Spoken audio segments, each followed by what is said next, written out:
हर गरीबदास जी महाराज जी के ग्रंथ साहिब की स्थापना करते और पाठ प्रकाश करते। धीरे धीरे संत जी के बहुसंख्या में अनुयायी हो गए और सन 1999 में गांव करोथा, जिला रोहतक, हरियाणा में सतलोक आश्रम की स्थापना की तथा 1 जून 1999 से 7 जून 1999 तक परमेश्वर कबीर जी के प्रकट दिवस पर 7 दिवसीय विशाल सत्संग का आयोजन करके आश्रम की शुरुआत की। वह महीने की प्रत्येक पूर्णिमा को 3 दिन का सत्संग प्रारंभ किया। सन 2003 में संत जी ने अखबारों व टीवी चैनलों के माध्यम से सत्य ज्ञान का प्रचार करना शुरू कर दिया और अन्य धर्मगुरुओं से भी शास्त्र विरुद्ध ज्ञान त्याग कर समाज को भ्रमित न करने व सत्य ज्ञान स्वीकार करने का आग्रह किया। परंतु नकली धर्मगुरुओं ने अपनी दुकानें बंद होती देख इस सत्य ज्ञान को स्वीकार करने की बजाय इसका विरोध करना शुरू कर दिया। जिसके बाद जहाँ भी जिस भी नगर में संत रामपाल जी सत्संग करने जाते,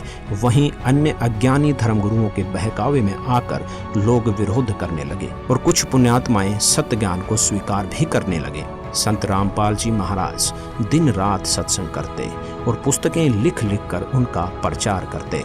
उन्होंने सभी धर्मों के साथ साथ आर्य समाजियों के संस्थापक महर्षि दयानंद जी द्वारा लिखित पुस्तक सत्यार्थ प्रकाश के वेद विरुद्ध ज्ञान व असामाजिक तथ्यों की सच्चाई से भी सबको रूबरू करवाते हुए उसका खंडन किया, जिस कारण अपने अज्ञान का पर्दाफाश होने के भय से उन अज्ञानी संतों, महंतों व आचार्यों ने सतलोक आश्रम करोथा के आसपास के गांवों में संत रामपाल जी महाराज को बदनाम करने के लिए दुष्प्रचार करना प्रारंभ कर दिया तथा 12 जुलाई 2006 को आर्य समाज के तथाकथित धर्मगुरुओं ने सैकड़ों हजारों की संख्या में भीड़ को एकत्रित करके संत रामपाल जी को शान से मारने तथा आश्रम को नष्ट करने के उद्देश्य से सतलोक आश्रम करोथा पर हमला किया।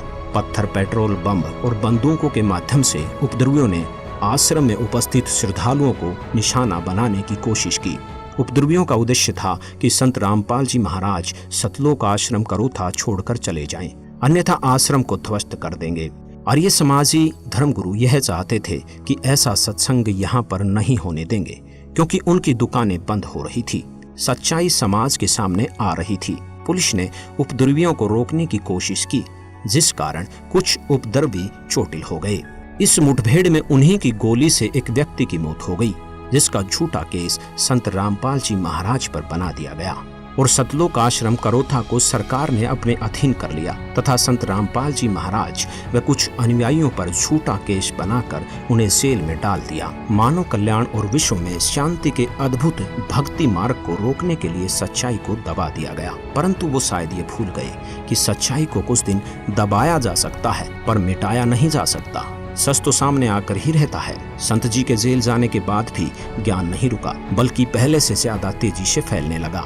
जेल में भी बहुत से श्रद्धालुओं ने संत रामपाल जी से नाम दीक्षा ली, जिनमें कुछ पुलिस वाले भी शामिल हैं। झूठे मुकदमे और झूठे आरोप में 21 महीने जेल में रहने के बाद संत रामपाल जी महाराज ने सन 2008 में हिसार जिले के सतलोक आश्रम बरवाला में पुनः सत्संग प्रारंभ किया। अब संत रामपाल जी महाराज का संघर्ष केवल नकली धर्मगुरुओं तक ही सीमित नहीं रहा, बल्कि समाज में फैली कुरीतियां और भ्रष्टाचार के खिलाफ भी संत रामपाल जी ने मोर्चा खोल दिया। इसी दौरान संत रामपाल जी महाराज के तत्व ज्ञान का डंका देश और विदेश में जोर शोर से बजने लगा और सन 2012 आते आते संत रामपाल जी महाराज के अनुयायियों का काफिला लाखों में पहुंच गया, जिसके साथ ही संत रामपाल जी महाराज ने एक ऐतिहासिक ऐलान कर विश्व के सभी धर्मगुरुओं को आध्यात्मिक ज्ञान चर्चा के लिए आमंत्रित किया। संत रामपाल जी महाराज के अलौकिक अद्भुत ज्ञान के आगे किसी भी धर्मगुरु की ज्ञान चर्चा करने की हिम्मत नहीं हुई और कोई भी धर्मगुरु ज्ञान चर्चा के लिए सामने नहीं आया। जिसके बाद भगत समाज की शंकाओं को ध्यान में रखते हुए राष्ट्रीय टीवी चैनल साधना के माध्यम से प्रसिद्ध धर्मगुरुओं के आध्यात्मिक विचारों और संत रामपाल जी महाराज के आध्यात्मिक विचारों की तुलना विवेचन करने के लिए आध्यात्मिक ज्ञान चर्चा नामक प्रोग्राम चलाया गया, जिसका अभूतपूर्व नतीजा आया और मानव समाज में संत रामपाल जी महाराज के तत्व ज्ञान का डंका घर घर बजने लगा। अब पूरे भारतवर्ष में ही नहीं बल्कि पूरे विश्व में माना जाने लगा कि संत रामपाल जी महाराज के आध्यात्मिक ज्ञान की कोई सानी नहीं है। घर घर जाकर ज्ञान गंगा पुस्तक पहुंचाई जाने लगी, जिसे पढ़कर लाखों की संख्या में लोग संत रामपाल जी से जुड़ने लगे और अद्वितीय लाभ प्राप्त करने लगे। सन 2013 में सुप्रीम कोर्ट ने सतलोक आश्रम करोथा, जो कि 2006 से प्रशासन द्वारा सील कर रखा था, उसको वापस बाइज्जत संत रामपाल जी महाराज को सौंप दिया, जिसकी खुशी में संत जी के अनुयायी आश्रम की साफ सफाई करने के लिए आश्रम करोथा पहुंचे और सफाई करने लगे। परंतु कुछ आर्य समाज से जुड़े लोगों से ये बर्दाश्त नहीं हुआ और वे आश्रम में संत रामपाल जी के अनुयायियों पर हमला करने के उद्देश्य से फिर से भीड़ इकट्ठी करके आश्रम के सामने पहुंच गए। संत रामपाल जी ने अनुयायियों से गेट बंद करके केवल सुमिरन करने को कहा। आर्य समाजियों ने आश्रम पर पत्थरों से हमला बोल दिया। पुलिस भी वहां पहुंच गई, पर आर्य समाज ने पुलिस पर भी हमला कर दिया। परंतु कुछ ही देर में पुलिस ने स्थिति संभाल ली और बाद में आश्रम को खाली करवाया गया, जिसके बाद करोथा आश्रम में सत्संग नहीं हो सका। बरवाला आश्रम में सत्संग प्रचार प्रसार चलता रहा और देखते ही देखते संगत बहुत अधिक बढ़ने लगी। कबीर साहिब जी के प्रकट दिवस पर आश्रम में पैर रखने की भी जगह नहीं थी और संतों की लीला को कोई नहीं समझ सकता।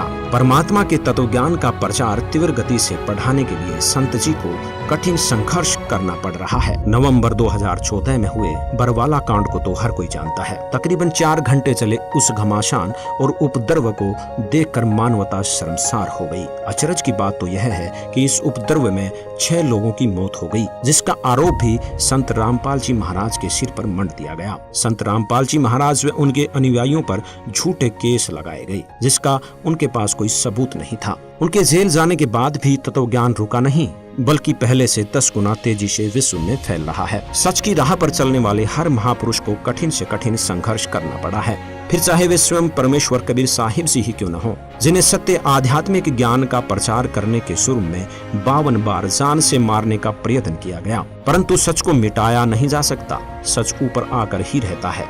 संत रामपाल जी महाराज ने केवल आध्यात्मिक मार्ग में ही संघर्ष नहीं किया, बल्कि सामाजिक कुरीतियों के खिलाफ भी आवाज उठाई। दहेज प्रथा, नशे जैसी कुरीतियों को जड़ से खत्म करने के लिए ये मिशन चलाया तथा विश्व को दहेज मुक्त, नशा मुक्त व दुराचार मुक्त बनाने का बीड़ा उठाया। आज उसका नतीजा भी देखने को मिल रहा है। संत रामपाल जी महाराज जी के जितने भी अनुयायी हैं, वो किसी भी प्रकार का नशा नहीं करते, मांस नहीं खाते, जुआ नहीं खेलते, सट्टेबाजी न दहेज लेते हैं न देते हैं, गाना बजाना नाचना, ये सब संत रामपाल जी के अनुयायी नहीं करते, जिससे संत रामपाल जी महाराज जी द्वारा एक स्वच्छ समाज तैयार किया जा रहा है। संत रामपाल जी ने एक उदाहरण से स्पष्ट कर दिया कि जिस प्रकार रेल को रोकने के लिए एक अंधा गधा पटरी के बीच में खड़ा हो जाता है, अपनी पिछली दोनों टांगे उठाकर मारता है, उसे रेल नहीं रुकती और वो गधा मर जाता है। इसी प्रकार जो इस तत्व ज्ञान को रोकने का प्रयास करेगा, वो अंधे गधे के समान होगा, जो अपना ही नाश करवा बैठेगा।